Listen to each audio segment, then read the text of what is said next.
Krishna, Krishna Krishna, Hare Hare, Hare Rama, Hare Rama, Rama Rama, Hare Hare, Hare Krishna, Hare Krishna, Krishna Krishna, Hare Hare, Hare Rama, Hare Rama, Rama Rama, Hare Hare, Hare Krishna, Hare Krishna, Krishna Krishna, Hare Hare, Hare Rama, Hare Rama, Rama Rama, Hare Hare, Hare Krishna, Hare Krishna, Krishna Krishna, Hare Hare, Hare Rama, Hare Rama, Rama Rama, Hare Hare, Hare Krishna, Hare Krishna, Krishna Krishna, Hare Hare, Hare Rama, Hare Rama, Rama Rama, Hare Hare, Hare Krishna, Hare Krishna, Krishna Krishna, Hare Hare, Hare Rama, Hare Rama, Rama Rama, Hare Hare, Hare Krishna, Hare Krishna, Krishna Krishna, Hare Hare, Hare Rama, Hare Rama, Rama Rama, Hare Hare, Hare Krishna, Hare Krishna, Krishna Krishna, Hare Hare, Hare Rama, Hare Rama, Rama Rama, Hare Hare, Hare Krishna, Hare Krishna, Krishna Krishna, Hare Hare, Hare Rama, Hare Rama, Ram Rama, Hare Hare, Hare Krishna, Hare Krishna, Krishna Krishna, Hare Hare, Hare Rama, Hare Rama, Ram Rama, Hare Hare, Jaya Prabhupada, Prabhupada, Jaya Prabhupada, Srila Prabhupada, Jaya Prabhupada, Prabhupada, Prabhupada, Srila Prabhupada. Prabhupada ki jai. So today we will cover a topic called Bhakti is independent. So we all want to think that we are bhakts. So how is Bhakti independent? Is covered in this topic. This is by a book by Purna Chandra Prabhu. Okay. So what is Bhakti? It's an intrinsic quality. It does not depend upon any other process of religion or yoga. One may be very pious but may not become a devotee. So piety is not sufficient. On the other hand, one may be very impious, but he may become a devotee of Krishna. So Srila Prabhupada comments upon the principles in the Srimad Bhagavatam. He says the transcendental system of devotional service is also free. It may or may not develop in a particular person even after he undergoes all the detailed formulas. So sometimes we may do so many things, but bhakti may not develop. Similarly, the association of devotees is also free. One may be fortunate to have it, or one may not have it even of thousands of endeavors. After thousands of lifetimes, sometimes we may not become a bhakta, but sometimes in just one lifetime you may become. The classic example is that of Narada Rishi. In his previous life, Narada Rishi as a boy assisted his mother in a dharamshala. He served a group of Vaishnavas, took their food remnants, prasad, and heard them talk and sing about the Lord. After his mother died from a snake bite, he journeyed alone throughout the countryside. Soon he attained Bhava Bhakti, the elevated state of consciousness, wherein the Lord revealed himself to Narada Muni, first in his heart and then vocally to the young boy. In his next life, Narada Muni became a powerful transmitter of Bhakti Shakti. So, how do you get bhakti? Somebody has to transmit it to you. It is not by your own endeavor. He granted bhakti to Prince Dhruva, a boy of only 5 years. He also enlightened the forest dweller Mrigari, a hunter, who was solely lacking in social graces or religious acts. If Mrigari was a hunter, he would just half kill animals and enjoy seeing them dead or half dead. Mrigari was half killing the forest animals, causing them great pain as they slowly died. Narada brought him to the path of pure bhakti. Narada Muni brought him. There are other extraordinary examples of someone receiving bhakti from a devotee, which some readers may find it hard to believe. One example is of 16th century Bengali saint Sri Rasikananda, who fearlessly confronted a mad elephant. One time, an elephant started doing a rampage. So he was able to calm down the elephant. So he lovingly preached to that violent beast, which had killed many men and destroyed many homes. With tears in his eyes, the elephant fell at Rasikananda's feet and respectfully circumambulated him. We are talking about 16th century, not too much into the past. Rasikananda initiated the elephant with a mantra and named him Sri Gopal. So he gave the name to the elephant, Sri Gopal. Afterwards, the elephant never attacked anyone and was very humble and gentle.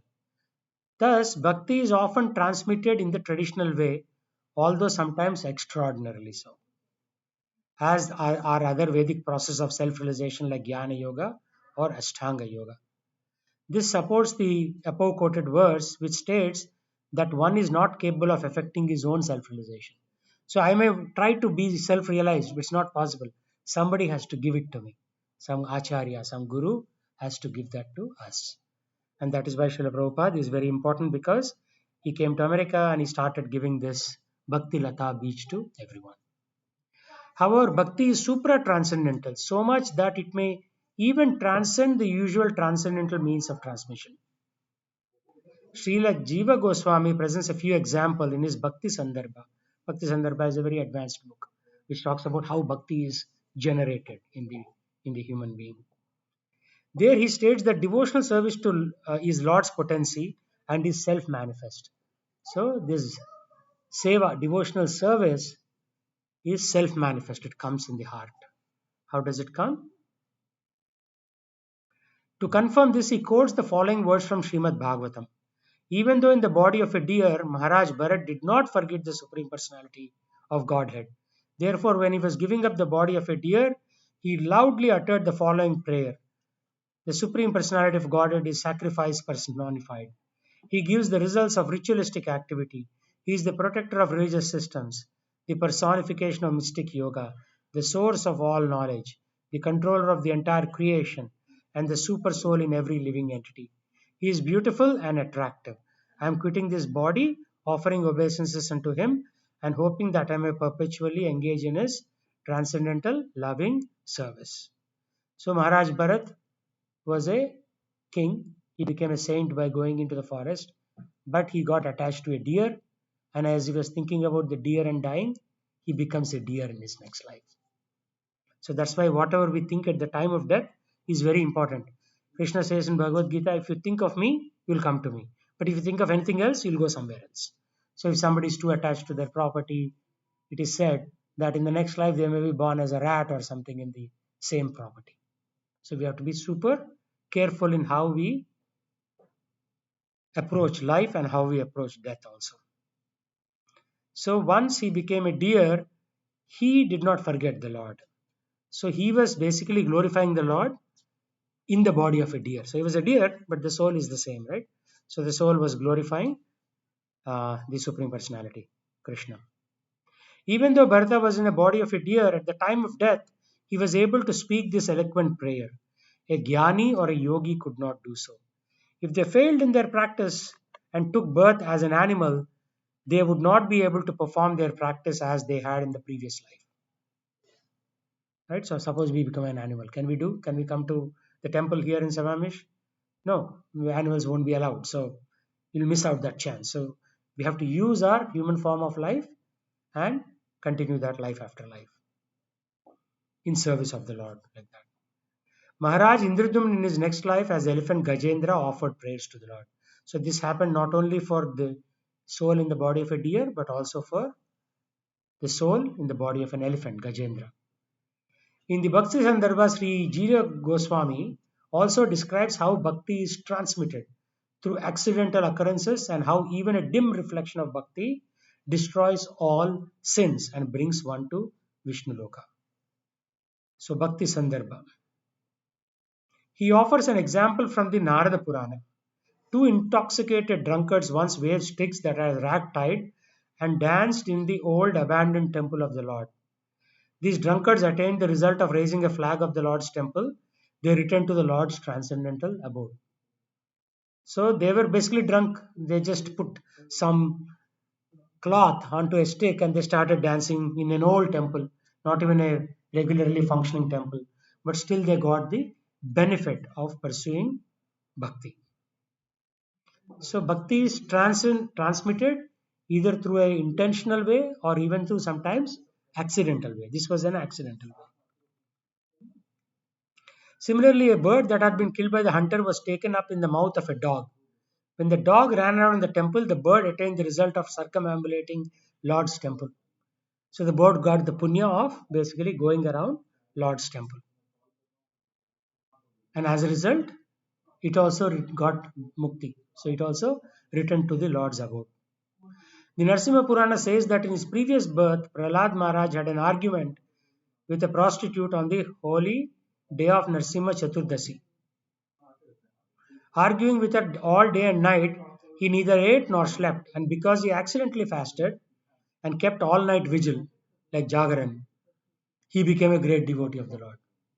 Just by arguing with some lady, but then he did not eat or he did not sleep, so he got the effect of that devotional activity. These three acts, raising a flag in the temple, circumambulating the deity, and fasting on a holy day, are angas or limbs of bhakti and can sometimes, albeit rarely, bring one to the desired result even without one's knowledge of their value. Even if you don't know the value of the activity you are doing for Krishna, if you are doing it, then you get the result. These are miraculous examples that do not occur with every devotee or in every circumstance. They factually occurred and are quoted by our acharyas to illustrate the power of those particular angas of bhakti. The conclusion is that bhakti is completely free and independent, just like the Supreme Lord is free and independent. Sri Krishna is free and independent. That is his intrinsic nature. So some may feel that these accounts make devotional success seem whimsical, or Lord may be viewed as partial. For some people he is giving bhakti, some people he is not giving. That is not the case, because only the Supreme Lord knows what has occurred in one's previous lives, and he always reciprocates proportionately with each spirit soul. So whatever little bhakti we do, the Lord remembers and proportionately he gives us that result. He may sometimes give extraordinary mercy to someone on seeing the person helpless and pathetic condition, because without such mercy there is no hope. He may also make an extraordinary arrangement for his eternally liberated servants to illustrate the power of limb of bhakti, as he did in the case of Prahlad and Narada. In the case of Prahlad, just because he argued in the previous life with some lady in a temple, old temple, but didn't eat or sleep, he got the benefit, and then that he continued in this life. Thus, we must not ignore the Lord's ultimate judgment. The Lord will make a judgment on each one of us. Sometimes you have to do a lot, sometimes even doing a little bit. The Lord basically takes our service as such and gives us the desired result. So, Bhaktivinoda Thakur, who is Prabhupada's Guru's Guru, he says, liberty is certainly the father of all progress. Holy liberty is the cause of progress upwards and upwards in eternity and endless activity of love. Liberty abused causes degradation. So if the Lord has given you some facilities and you abuse it, that becomes degrading. Otherwise, the liberty will actually raise us life after life. And the Vaishnav is always carefully must always carefully use this high and beautiful gift of God. So there is one other characteristics of bhakti which is called freedom. Bhakti is free and the practitioner of bhakti must also be free. One must perform bhakti of one's own volition, not out of fear or under oppression or intimidation. The lotus flower of bhakti does not grow in the lake of coercion. So sometimes you see in lakes, you see a lotus flower coming up. But the lotus flower of bhakti does not grow in the lake of coercion. It only grows in the waters of freedom. In Bhagavad Gita, Lord Krishna preaches to his friend Arjun. He presents many philosophical points from different transcendental disciplines.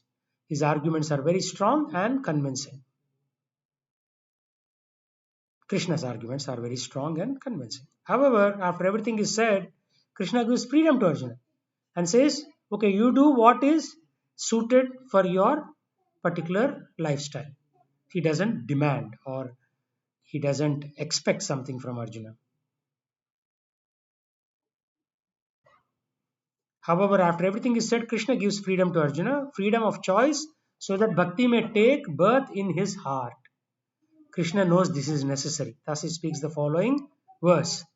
Iti te jnanamakhyatam guhyad guhyataram maya vimsreitad asheshena yate chesi tata kuru. Thus, Krishna is saying, thus I've explained to you knowledge still more confidential. So Krishna is explaining after giving so much knowledge in 1863, which is almost two verses, three verses before the Sarva Dharman Paritaja, give up everything verse. He's saying, thus I've explained to you knowledge still more confidential. Deliberate on this fully and then do what you wish to do. So Krishna doesn't demand. He says, I've explained to you. You do what you want to do. He's giving full freedom to the soul, Atma. Srila Prabhupada comments, here the word yata chesi, yata chasi tatha kuru, as you like you may act, indicate that God does not interfere with the little independence of the living entity. Before surrendering, one is free to deliberate on this subject as far as intelligence goes. That is the best way to accept the instruction of Supreme Personality of Godhead. So one is given freedom to deliberate. What should I do with my life? Before following Krishna's instructions. Krishna gives a lot of instructions but doesn't command or demand that you have to do it. This point is essential. Srila Prabhupada followed this principle and wrote about it in his commentary to the Srimad Bhagavatam. Every living being is anxious for full freedom because that is his nature. So our nature is full freedom. But in the material world, we have limited freedom. We are stuck here. And this freedom is obtained only through the transcendental service of the Lord, which is bhakti. Bhakti and seva to the Lord. Illusion by external energy. External energy means maya. Illusion by external energy, everyone thinks that is free. But actually, he is bound up by the laws of nature. A conditioned soul cannot freely move from one place to another, even on this earth. What to speak of one planet to another? Just to come to America, you have to buy a ticket, get on the flight, go through a lot of hassle, and then come. So we are not that free to move also. Forget about going to some other planetary system. That's even more challenging. But a full-fledged free soul like Narada Muni, always engaged in the chanting of Lord's glory, is free not only to move within earth but also in any part of the universe. That's why you see Narada Muni shown as going on clouds and things like that. He goes from planet to planet, location to location. We can just imagine the extent of and unlimitedness of his freedom, which is as good as that of the Supreme Lord. There is no reason or obligation for his traveling, and no one can stop him from his free movement. This is after becoming a good bhakta, not everyone. Similarly, the transcendental system of devotional service is also free. Devotional service means not just devotion, but doing service in that devotion, which is different than just saying, oh, I am a bhakta of the Lord. Now you have to show it, prove it, you have to do it. There is no reason or obligation for his traveling. Okay, we read that. Similarly, the association of the devotee is also free. So when I associate with some other devotee, that's also free. I don't have to pay for it. Devotional service is free. Association is also free. However, one may be fortunate to have it or may not have it after thousands of endeavors, thousands of lifetimes of birth. Just to even come and ring a bell in the Krishna temple may have taken many thousands of lifetimes. So for us to even come to this point, it has taken a long time. Therefore, in all spheres of devotional service, freedom is the main pivot. Without freedom, there is no execution of devotional service. Freedom surrendered to the Lord does not mean that devotee has become dependent.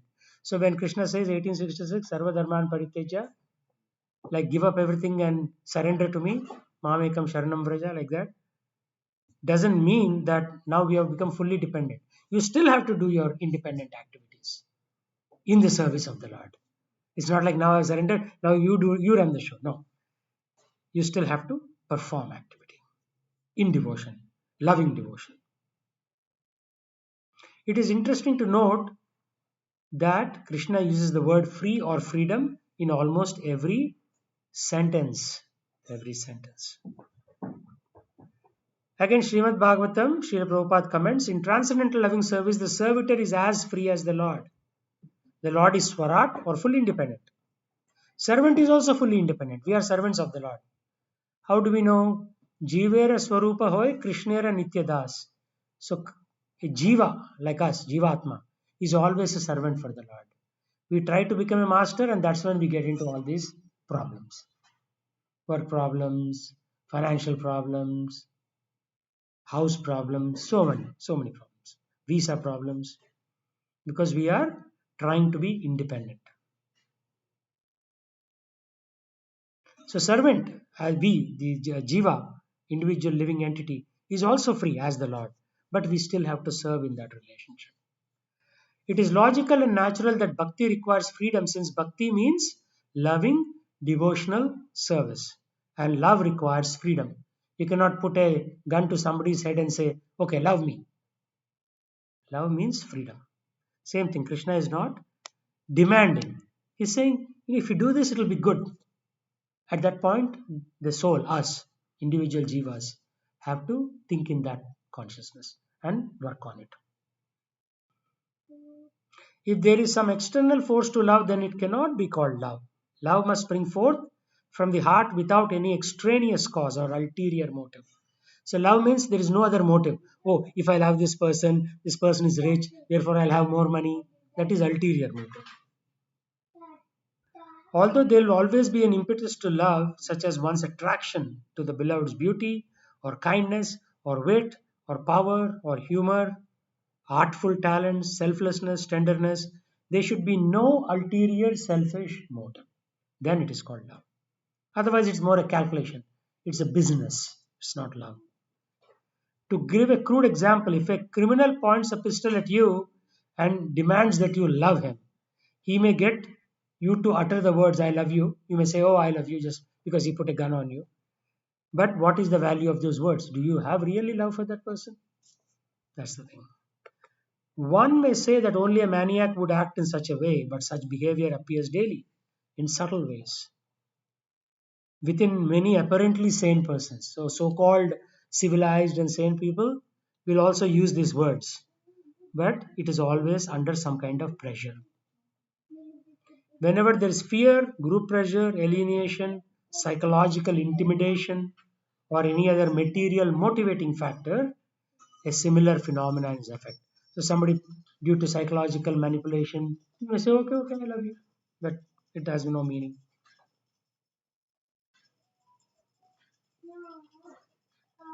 These are external forces or motives that come from others and impede the free flow of bhakti. A job may be done without any devotion. But what is the value of such work? It cannot satisfy Krishna, nor can it satisfy the devotee who performs it. So when you do it with force or when you do it just casually, you are not satisfied, God is not satisfied. Such a devotee will aggravate others since he is not satisfied or peaceful. And such a bhakta will cause nuisance like around other bhaktas. He will start creating problems. If the situation continues, he will either abandon devotional service or search out an alternative atmosphere. So they may actually altogether give up the process of devotion and do something else. There are also internal motivating factors that arises from our desire for wealth, power, fame, or followers. So for our fame, so that we may have followers, we may perform bhakti. But that bhakti is not real bhakti. These internal individual motivating factors are often discussed and analyzed within devotional circles as in Srimad Bhagavatam class. One should not mix material desires with bhakti, but the external ones such as alienation or psychological intimidation are not generally discussed. They are very subtle, they are hard to pin down. How do you pin down alienation, getting alienated, or fear of rejection or failure?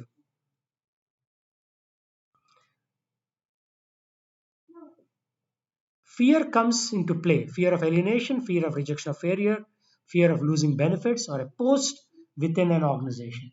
So you may be a bhakta because you have a certain position in an organization. So you're doing bhakti for that position, not really out of love for God. Our fundamental definition of bhakti is ahaituki apratihata yayatma suprasidati. Bhakti must be unmotivated. Ahaituki means unmotivated. And uninterrupted means apratihata. Continuously it is happening. Then it will please the self. Otherwise, we are doing bhakti, but it is not really giving us internal bliss. If spiritual leaders knowingly or unknowingly use negative motivating tactics, they are hindering the tender creeper of bhakti from growing and are thus committing violence to those under their care. Of course, subordinates do not have to submit to coercive behavior. They may instinctively feel that there is something amiss, but if they are new to the world of devotion, blind submission may be imposed in the name of humility. So they may say, okay, somebody is saying, so I'll just follow without really thinking through it. Freedom is needed for bhakti, but freedom depends on trust.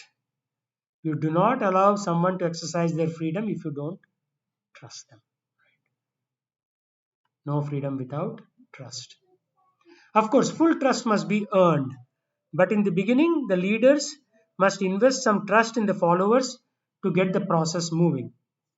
Gradually, the trust invested increases as the individual proves himself or herself in the arena of bhakti. We left the Lord. We were all there in the spiritual world, but we left Him. And now we are trying to re-establish our relationship with the Lord. He loves us and wants to trust us. And we want to be trusted by Him. When we feel that He trusts us, we get tremendous energy. We feel accepted once again and we feel hope to actually regain our eternal relationship. Every jiva, every living entity has a relationship with Krishna or God. But somehow or the other, that relationship has been broken. Now we have to re-establish that relationship. In the beginning of our movement, Srila Prabhupada empowered his disciples not only with his mystic bhakti shakti but also his practical dealings. Prabhupada would teach, oh, this is how you would do, this is how you would treat a government official, like that. He would give specific details. Devotees felt that he really cared for them. We wanted to be as good as Prabhupada wanted us to be. He trusted his disciples to do service nicely. So he thought, okay, I must do it nicely because Prabhupada is trusting me.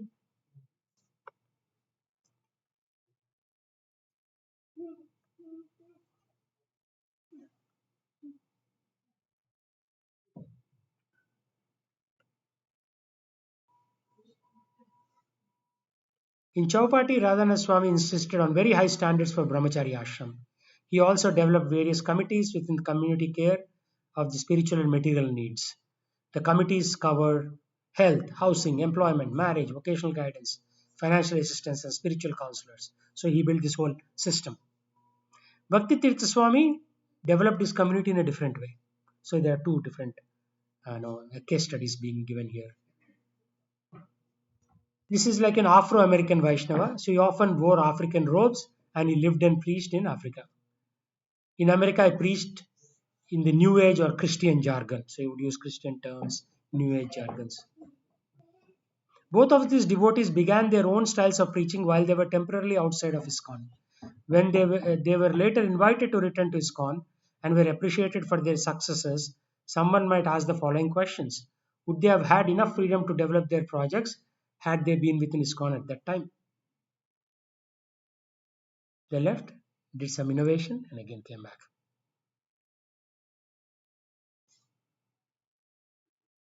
Can we encourage other preachers to higher levels of success by giving them more freedom?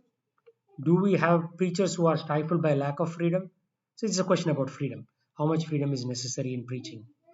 Yet freedom has its parameters. One must be responsible and perform his duties, both material and spiritual.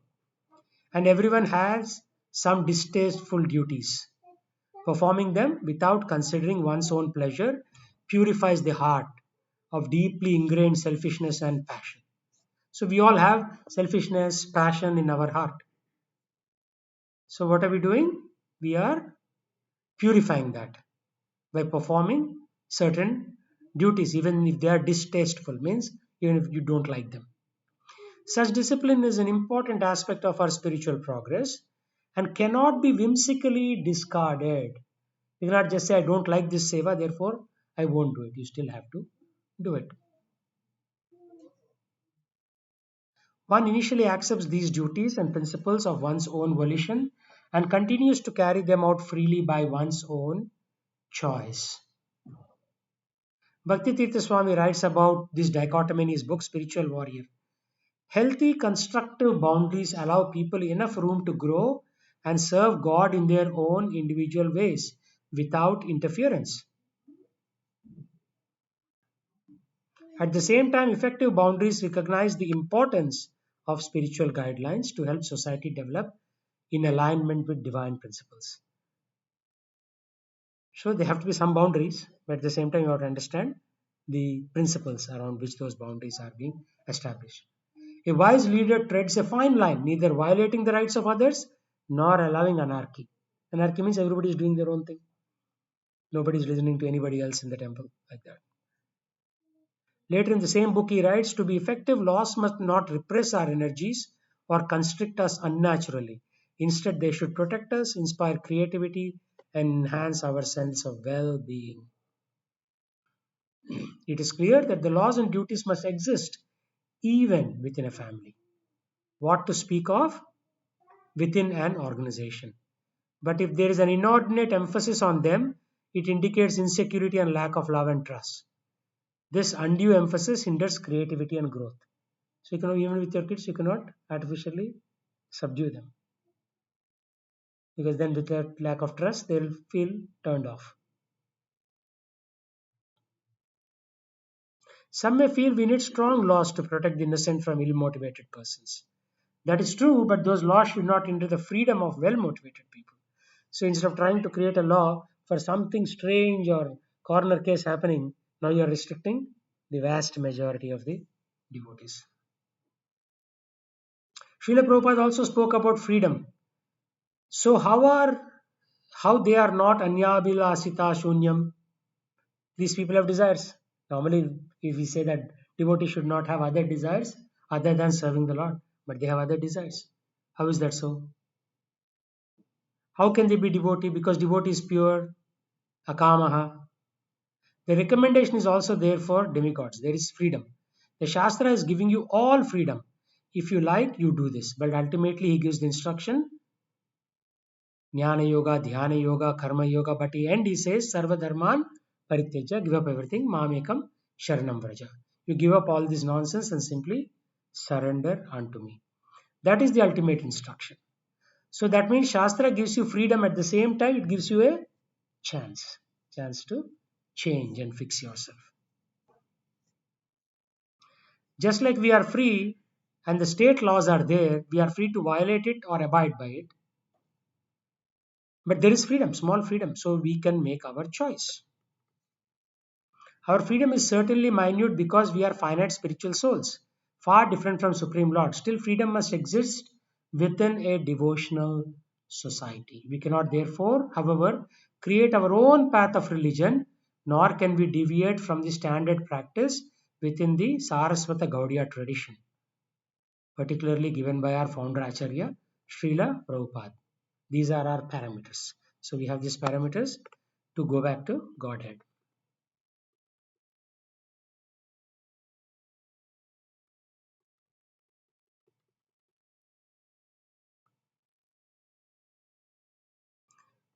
So, what is now the connection between authority and freedom?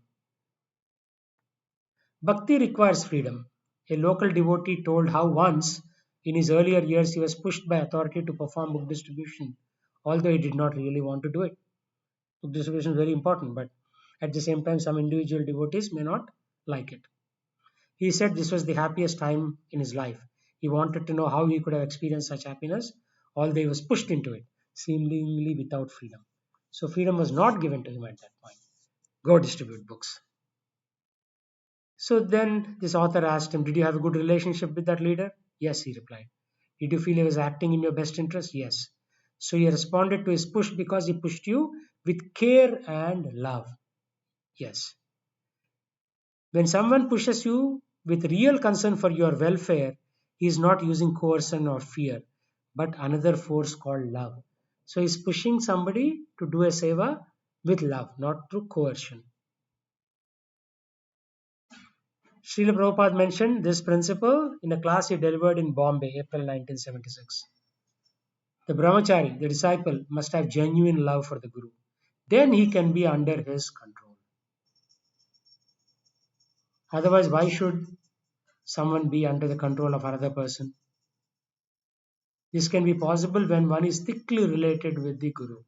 Otherwise, ordinary relationship will not do. So that is the relationship between us and Krishna. More importantly, that is the relationship between us and our Guru, because the Guru will from time to time give big instructions. And are you able to take it and do it?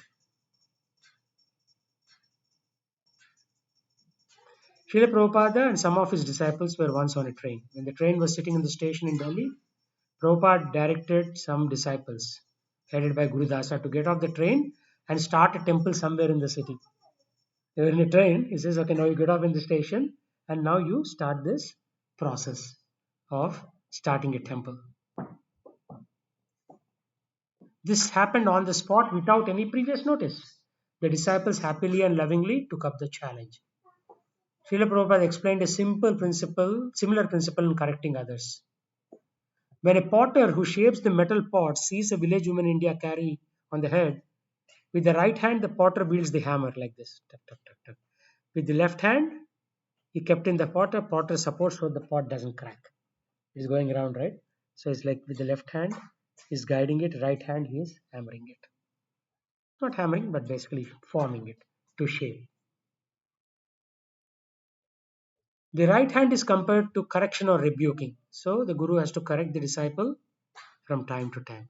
Left hand is the loving relationship. Both are required. Without the hammer of correction, the pot will not be shaped properly. And without the support relationship, the pot could easily crack under pressure. This is the right formula for correcting others and for gently but firmly pushing others to perform acts beyond their inclinations. This formula requires love. Srila Prabhupada integrated the principle of freedom and love in his practical dealings with his disciples. With His Holiness Mukunda Goswami, I was talking to Srila Prabhupada when other devotee bought a tall glass of tea. I accepted it. Prabhupada said, why are you drinking this tea? In a semi-reprimanding tone. I replied, I was taking because a devotee had offered to me. Prabhupada said that the tea is for taking if you have a cold. It's not to be taken otherwise. I was like holding the glass of tea in my hand. Instead of just putting it down, I looked at Prabhupada and said, then I shouldn't take it. I was thinking that it wasn't so serious. When Prabhupada understood my mood, I wasn't really taking the whole thing very seriously. So he was questioning his own guru. Right? All he said was, why are you taking this tea when you're not sick? Tea means not regular tea, but herbal tea to take care of the cold. I didn't want to sit there and drink it slowly, so I drank the whole glass very quickly. Then I began to feel guilty. Hmm? After drinking the tea, I was talking to Prabhupada, face began to perspire profusely and felt embarrassed. Prabhupada appeared to flow with everything and I had a strong sense that he was just tolerating me. I knew he was never compromising in his principles, yet I felt that it was very wonderful that he was willing to experience new different things in different people. So the relationship between the disciple and guru can be very different. Sometimes he may reprimand, sometimes he may not. Sometimes he may give the freedom, but sometimes he may not. There is no doubt that a person in position of authority will sometimes have to push others to get things done. But this must be done with great care, always being aware of the individual freedom of person. Lord Krishna himself never interferes with the soul's minute independence. Who are we to do it? Do we think ourselves greater than Krishna? What makes Lord Krishna the highest authority? What makes Krishna the highest authority? Is it because he's just God? He's God? Imagine for a moment that there was a God who did not care about you, who did not love you. Would such a God still be the ultimate authority for you? He asked the question, which is obviously we know the answer. People will not consider such a person superior. The Vraja Gopis love Krishna whether he loves them or not. Even if Krishna ignores them, they still love. Like in morning we were saying, right? What is that? Ashlishyava padaratam pilastamam addarsnan marmahatam karotuva yata tatava vidatu lampato matprananatastu sa eva naparaha. Even if you ignore me, you are still my unconditional Lord. That is the mood of the gopis. But if somebody ignores us, what do we feel? He's ignoring, therefore he's not my. I'll go find a new master. Hmm? Prashikshashtakam, that verse that we recite very quickly in the morning, has a lot of meaning. Matprana Nathastu sa eva paraha. Regardless of what, you are my Nath. You are my unconditional master.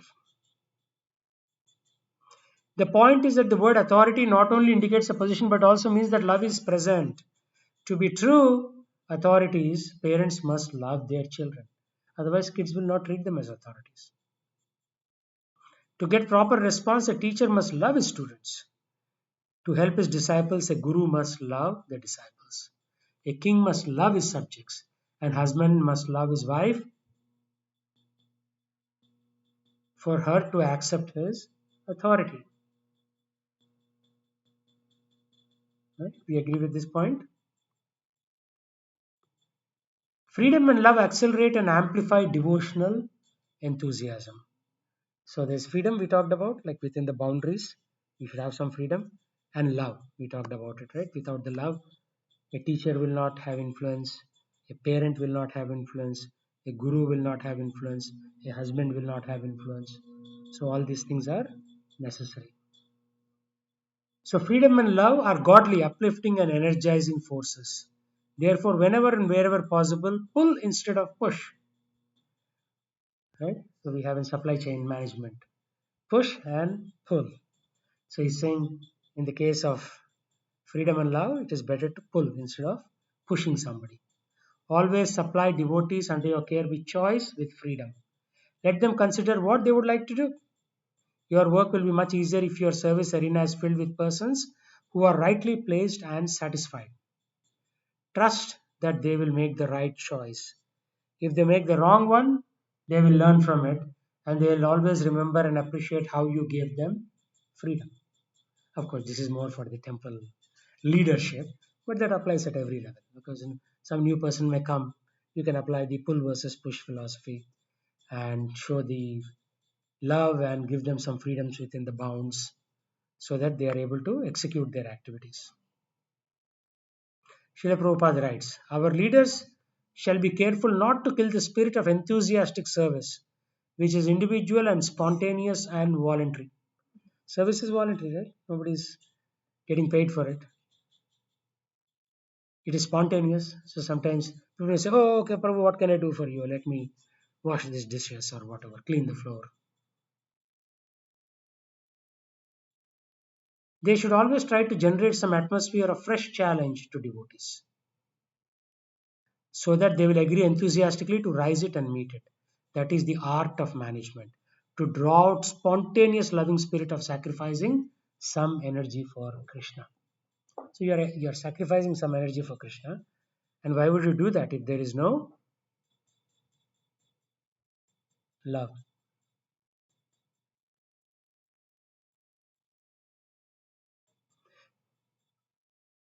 Basic principles of working in devotion are freedom, trust, and love. Without them, there is no devotion. Without them, another energy is required to get things done. What is that? The forcing, coercion, which is negative energy, and it doesn't work. It causes distrust, bitterness, and frustration. So, basically, freedom, trust, and love are three pillars with which the devotees can work with each other and how they develop relationships with each other, and that is how we should basically be operating as devotees. And that is the message by Srila Prabhupada's disciple, His Grace Purna Chandra Prabhu. This is from his book. Srila Prabhupada ki jai. Okay, let's do the Kirtanam. Any questions? Who wrote this one, Prabhu? Purna Chandra Prabhu. He's one of the Prabhupada's disciples. Where is he? He's somewhere in. I don't know exactly where he is, but I see his book online. That's all. So I just covered his book. That's all. It is. Unspoken obstacles in devotional service. You can Google it. Unspoken obstacles in devotional service.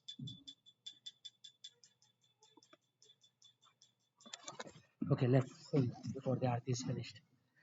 Radha Krishna Prana Mora Yugala Kishora Radha Krishna Prana Mora Yugala Kishora Jivane Marane Kati Arnahi Mora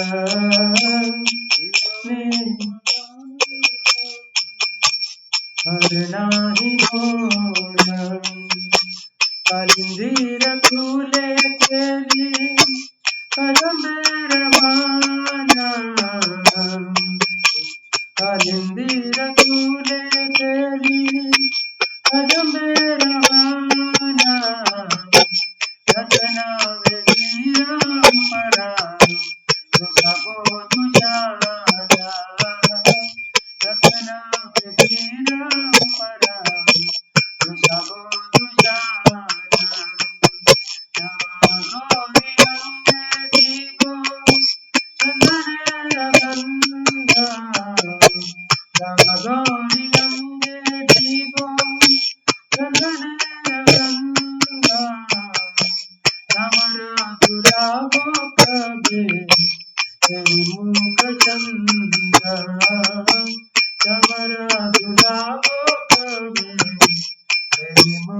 Chandra Gatiya mala tirmala Vigato har kale Gatiya mala tirmala Vigato har kale Agar tuliya divo Kakura tabole Agar tuliya divo Kakura tabole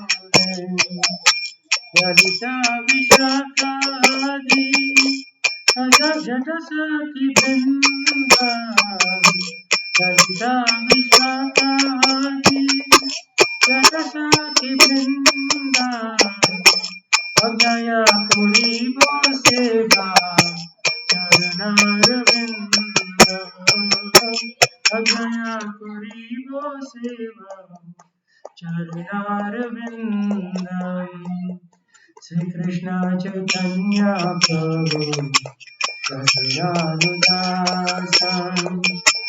Sri Krishna Chaitanya Prabhu Rasanudasa Kore Narutamodasa Prema Vilasa Kore Narutamodasa Hare Krishna Krishna Krishna Hare Hare Hare Rama Hare Rama Rama Rama Hare Hare Hare Krishna